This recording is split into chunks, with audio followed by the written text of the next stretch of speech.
Hello and welcome back to the Showing Up to Your Life podcast and YouTube channel. My name is Art Burns here coming at you on a Sunday morning, which is really my Friday morning, which is your Sunday morning. If you happen to be listening to it today, I don't know. Probably not because you're probably out doing something fun on Sunday, and so maybe you listen to it tomorrow when I will be off. I'm still getting used to this. It takes me a long time to adapt to especially time changes. I've noticed that. I live in Colorado now for almost 4 years, and I am still just stumped like on a daily basis about the time change between the East Coast, West Coast, and Central. As you know, I talk about it here all the time, and every time I have to like pause and okay, is it 1 hour this way, 1 hour that way? So anyway. My apologies, but please forgive me. It's going to take some time for me to to be really, in the groove of this. And then, of course, by that time, I'll have to change my schedule again, right? And that's, isn't that how life goes, right? And that's perfect example, and that's one of the things I love about practicing mindfulness is that, life provides us with so many examples of like, hey, look, here's here's an illustration of let it go and accept, right? Don't get too mired into your preconceived notions of things, right? Like it just because I've had Saturday and Sunday off for so long, that doesn't mean that's the only way to do it, right? And so it's about yeah, a lot of times people say change is hard, and that's not what I said, right? I said it takes me a long time to get adapted to kind of get in the swing of things, but that doesn't mean that I find change hard. I actually find change quite easy and quite pleasant and pleasurable in fact, right? Most people find change to be hard for the reason that we talk about here all the time, right? Which is clinging, right? We cling to the way things are because right now everything's good. I like things to be this way because, everybody seems to be okay and happy and healthy. And so let's not change anything, right? And I get that, right? There's times I can remember times where actually pretty recently, like, when, if you have like a big expense coming up, and it's like, okay, I have the money right now, but the expense isn't due for another like 3 weeks or so. Should I just pay it now? Should I, kind of the feeling that like, can I freeze time right now so that this is ready for that kind of thing? I don't know if that sort of thing has ever happened to you, but it's kind of amazing. Like when we look at it, right? That life is always just rolling along. Right? That's the way life happens. And again, it happens moment by moment, right? And so the idea then is that in each moment, right, it's like a complete, like I was talking about the other day about potential, right? Like every moment provides a new potential. It really does, right? I mean, you have no idea what's going to happen when you turn that corner and walk down that street over there, right? You have no idea who you're going to meet. You have no idea what's going to happen. You have no idea what you're going to see, what you're going to hear, what you're going to feel, what you're going to taste, what you're going to think. You have no idea what thoughts are going to come to your mind when you turn that corner today, right? You just don't know. And so the more we can embrace the mystery and the unpredictability and the constant change that life is, it doesn't really change anything about the way life happens, right? But it changes the way that we can sort of, as they say, roll with the punches, as it were, right? Because that's what it is, right? Life is about rolling with the punches. I mean, I know it's kind of it's a little bit of a violent way to look at it, of course, and I don't really think it's really rolling with the punches, but it's rolling with something, right? It's rolling with the waves. That's more of a better one, right? Like the learning to surf community that I am a part of, right? That it's about surfing, right? Like John Kabat-Zinn says, we can't stop the waves, but we can learn to surf. That's what he's talking about, right? We can't stop the need for the change of schedule. We can't stop, unexpected financial things from coming up. We can't stop illness from happening. We can't stop death. We can't stop difficulty. We also can't stop joy and excitement and beauty and fulfillment, right? We can't stop any of it. So all we can do is learn to ride with it, learn to roll with it, learn to surf with it. That's a beautiful concept, and I know, like, I probably should have come up with that before rolling with the punches, but I don't know why.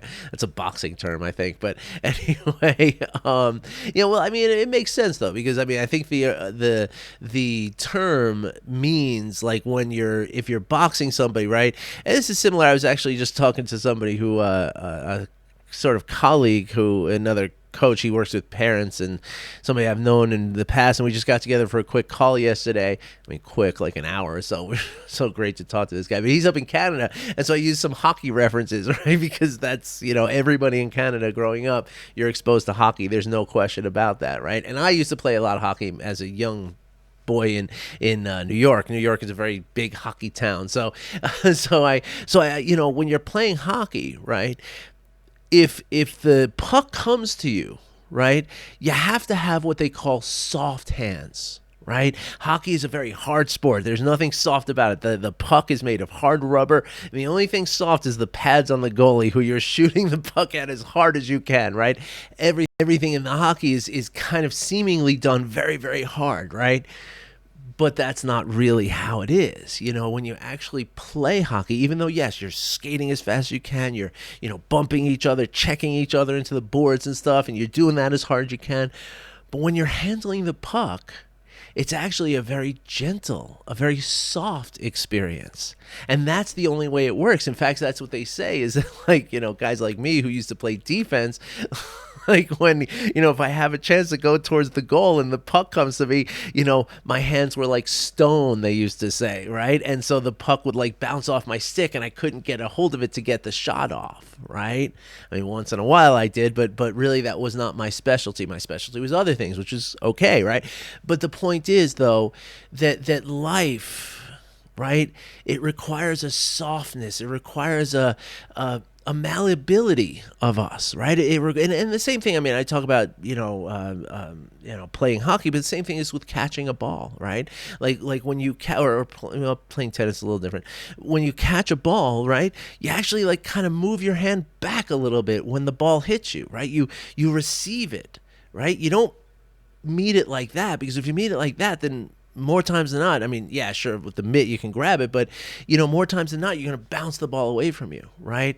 So the idea is that life is arising, and if we are so set in what we believe should be true, and we are so adamant on things being a certain way, well, then we're not soft to receive life, right? We're hard, so that life is going to kind of bounce off us a little bit, right? And that means that we're going to miss out on opportunities. We're going to miss out on things that could be very rewarding for us, right? So like around that corner, right? Like if you're hard and you're walking like, I just got to get somewhere, I got places to be, things to do, people to see, head down walking and not paying attention and just eyes forward, right? And well, maybe you just pass somebody who could be your I mean, are you single? Look at that person, she looks really interested in you, that kind of thing, right? Like we miss it, right? And that's the point, right? That when we're all flooded with the idea of how things are supposed to be, and what's fair and what's not fair, and what's my rights and what I'm going to demand, and like how I'm being treated and all that kind of stuff, right? When we get stuck in that, that's when we miss life. We miss the connections that life provides us.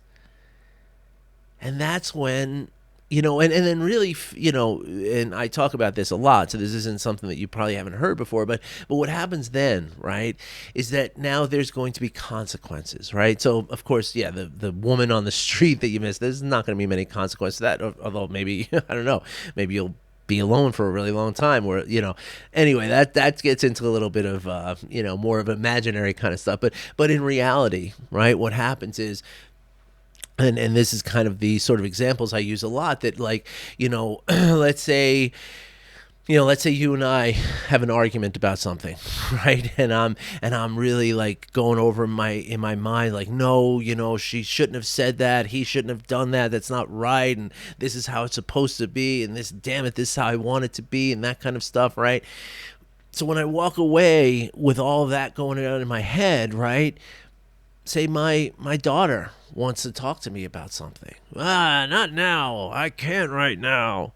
Right? Well, there's going to be a consequence there. Okay, now I might not see that consequence.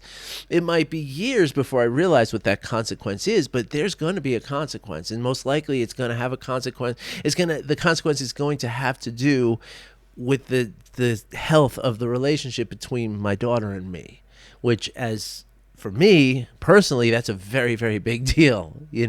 And so, but of course, that's just one. Right now, this can show up as mistakes at work, right? Because you didn't really hear the instructions, right? This can wind up with car accidents, right? Because you weren't really paying attention to what you were doing, and you went through you thought it said right turn, go, and it said no, and somebody hit you, right? Like something like that.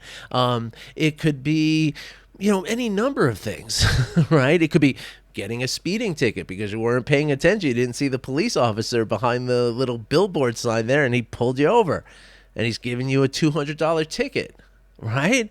There are consequences. And then those consequences happen, and now, oh man, now I got this $200 ticket that I can't really afford. Now how am I going to pay my rent this month? And that's another consequence, you see? And then the consequences just kind of keep unfolding out of one another. And that's when you start thinking like, well, my life just sucks. I'm just an unlucky guy. I just, things just don't work out for me in my life. Right? These are the things that we tell ourselves. Like like Carl Jung says, like we call it our fate.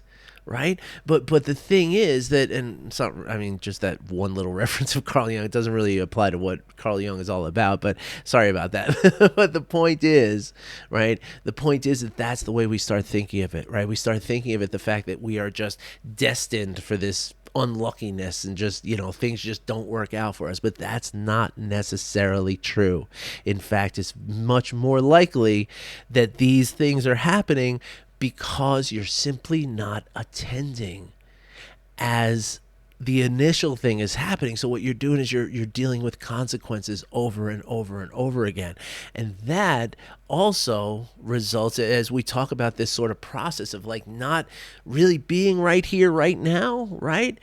What that really amounts to, as Ram Dass said in one talk that I heard, you're really like thinking about your life rather than living your life, right? And that's the point of coming into the present moment.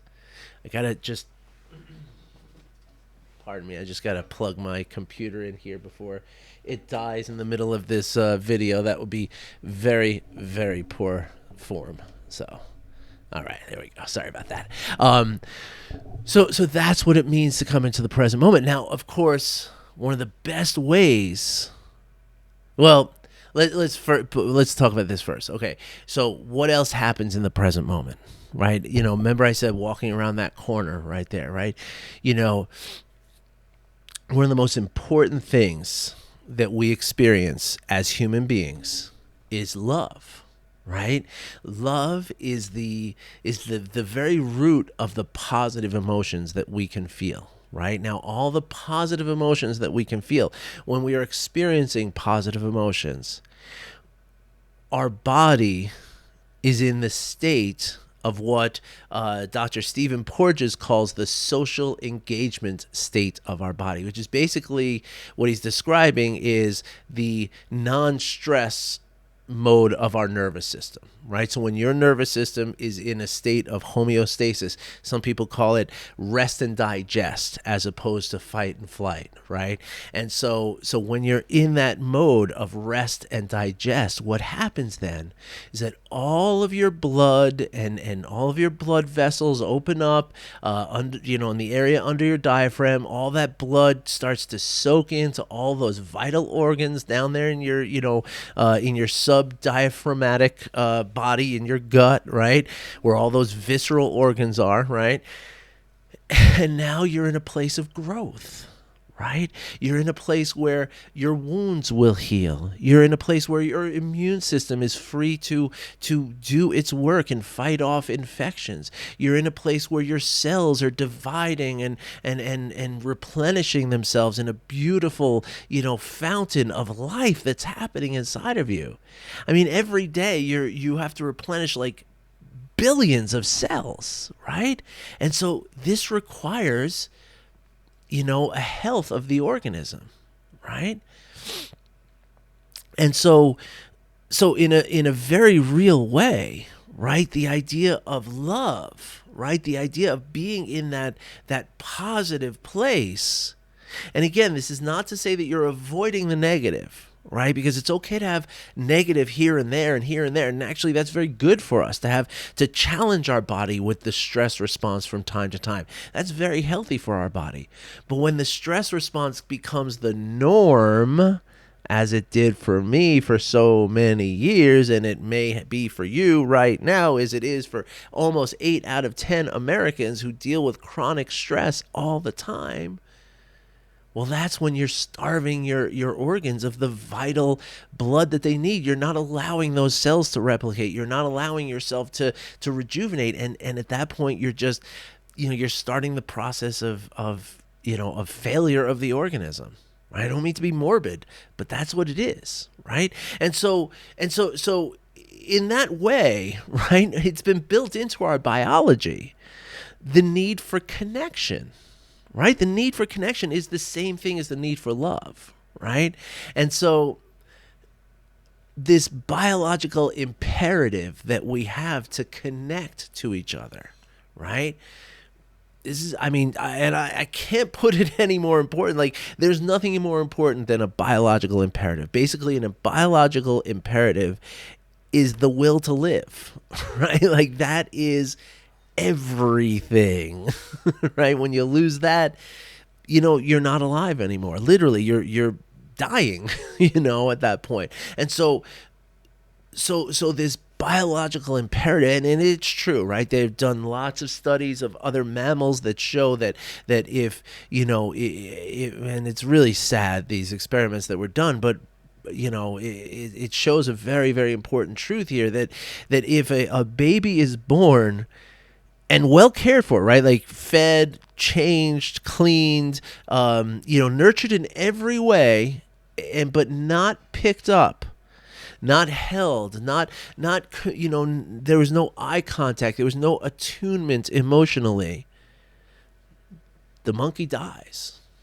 It literally expires. It cannot live without the connection. And we are no different, right? And that's why, when they do, there's lots of, I just finished the book, The Biology of Belief. Really pretty good book. Dr. Bruce Lipton, he's got his own style. Not necessarily, I don't necessarily love it, but he's great stuff in the book. Really all about the cells and the cellular life of your body. And I very highly recommend reading the book. But the thing is that he talks about that, he mentions a few studies, and that's one of the things, it's a very science-based book, so I always love that, But in the studies that he mentions, a couple of the studies he mentions, is that there are, there have been, like, when they, people come in for treatment of a cancer, for instance, right? Like, it's almost like they can, map out how well or how poorly that person's going to do with recovering from this disease and being treated for this disease based on how much social connection they have. Like that's a thing. Like there's studies that they've done that have shown that people who live a solitary life, who have no social, sort of support network around them, they're far more likely to have the worst case scenario in a big disease like cancer or some other thing. Whereas people who have a strong sense of connection to a greater group of people outside themselves, they generally heal better, right? So compassion, right? That's what we're talking about here, right? When we can, when we develop presence through very basic practices, and we start to find empathy through that presence, now that can just very gracefully, very easily lead us into compassion, right? And compassion is connection, right? In order for me to, and in fact, the word compassion, right, comes from the Latin compare, right, which is the verb to stand, or sorry, to suffer with, right? With, right? It's a connection. So just practicing compassion builds a connection to somebody else. Now, I want to tell you about a practice I've been doing. Okay, this is something. If you listen to the the Learning to Surf podcast, I interviewed my coach, my former coach. Her name is Itabe Fornes, wonderful person. She mentioned a practice that she does, or that she had done a long time ago, and it really resonated with me. And so I'm doing a similar practice. You may have heard of it in the Learning to Surf episode with Itabe, and whether you did or you didn't, it's a really, really cool practice. Now, I'm doing it to kind of reconnect to myself, based on some very heavy trauma in my childhood, as I've talked to you here about, right? And so, trauma that I'm realizing was heavier than I've ever given it credit for being, right? So what I'm doing is I'm doing this practice with the 6-year-old me, right? But you can do this with just about anyone in your life, right? But specifically, you want to do it with someone who's a little hard to connect with, right? Now, Itabe did it with her mother, right? And that's not uncommon for us to have a difficulty in connecting with our parents, right? And so I really I invite you, and I kind of encourage you to check this out, okay? And so the way you would do this practice is you would pick somebody, okay? And it's really just about one person at this point, right? Now, there's many ways that we can kind of adjust this practice, and we'll talk about that in a second. But the first, you pick one person, at least for now, right?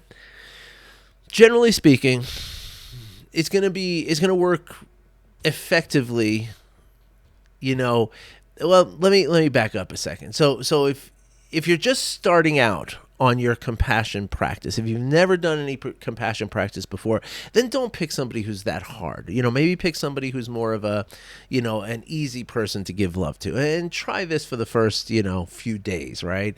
And then we can ease into, kind of going from somebody who's a very positive person in your life to maybe somebody who's a little more neutral in your life, like somebody you just don't really know them, and then go to that hard person. Don't start with the hard one.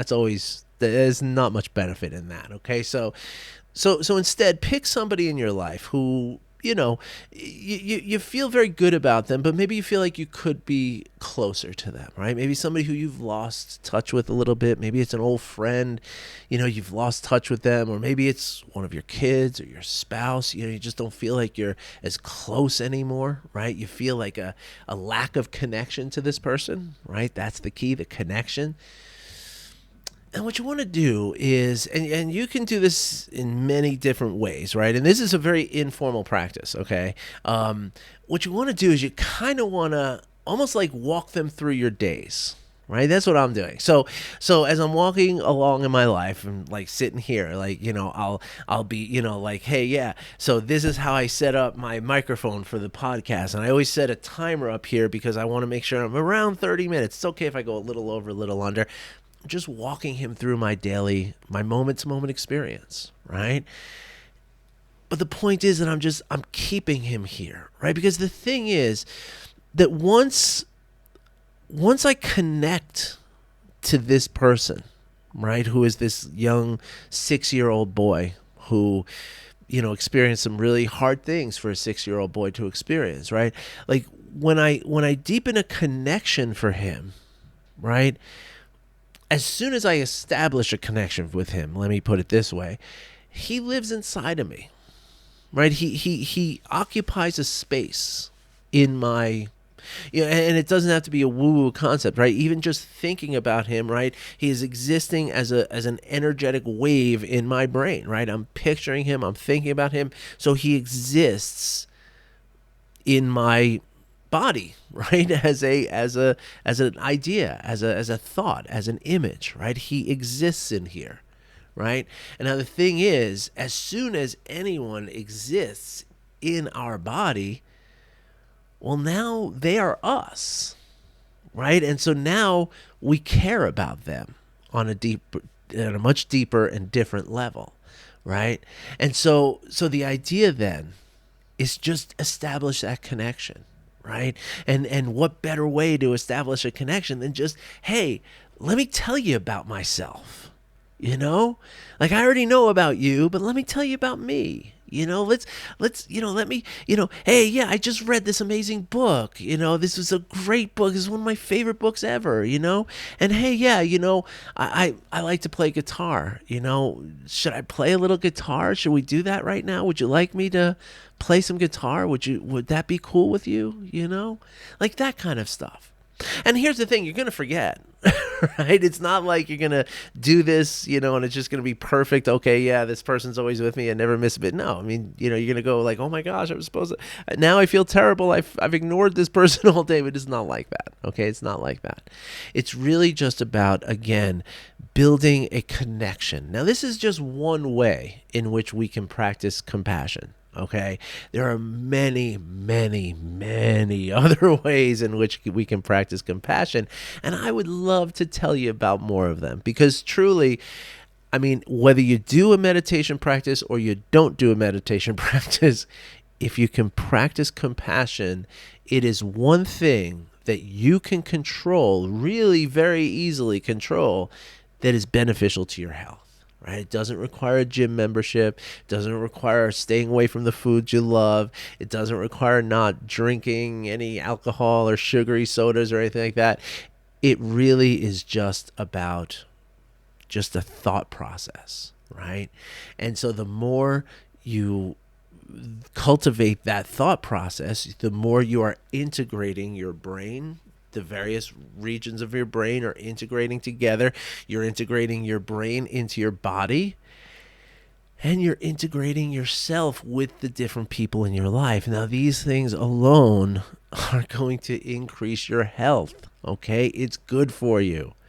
Literally, you're going to add years onto your life by doing these practices. I cannot put it any more plainly than that. So what do you say? Give it a shot. And I'm asking you because I care about you. I want you to be well. I want you to be happy. I want you, the reason, and maybe it's a little selfish, the reason I want these things, because I know that if you're happy and you're healthy, then you're going to make an impact on this world. That's a very beautiful and positive impact. And I live in this world, and I would like for the world to be impacted in a positive way. And so I support you in doing that. And I know you would support me too. So why don't we do that for each other? Why don't we just make an agreement to each other that every morning for just a few minutes we'll do this and see if we can do it throughout the day too. But at least just have breakfast with the person. Right? Just pick somebody in your life. Maybe it's one of your parents. Maybe it's a sibling who you've kind of grown away from. Maybe it's a friend you lost touch with. Maybe it's a colleague who's just always getting under your skin, just so hard. And, why are they so hard on me? Somebody like that, right? And just say, again, you don't have to look at it for all day, every day. Just say, every meal you have, right? When you sit down to eat, you're going to have this person next to you. And you're just going to spend some time with them. They're not talking back to you, so you don't have to worry about what they say, right? It's just about you imagining a life of happiness with this person. That's all it is. All right, so if you have any questions about this or anything else, I want you to get in touch with me, okay? I also am going to ask you a question. I'm going to do this over the weekend, over my weekend. I'm going to do a little video and sort of take a poll because I have some ideas of how maybe I can offer some group coaching for all of you. But I want to gauge the interest. So I'm going to send an email out to everyone on my list, and I'll put a little video up for that tomorrow too. All right. All right, everybody. I wish you well. I hope you enjoyed this episode. I sure did. Great way to wrap up the week for me on a feeling of love, and it just feels so good. And so I hope you enjoy it too. I hope it makes you feel as good as it makes me feel. Have a great day, everybody. I'll talk to you in a couple days. And as always, though, feel free to email me or get in touch any way you can through any of the social media apps or the, whatever. Join the social media group. Showing Up to Your Life now has a Facebook group. It's got like some 40 people in there or something now. So we are officially a community. And now I got to start posting in there every day, which I did not think ahead on, but it's all good. But yeah, we got a community. So come on in. All right. And let's connect to each other because we know that it's good for us. Have a great day, everybody. Take care.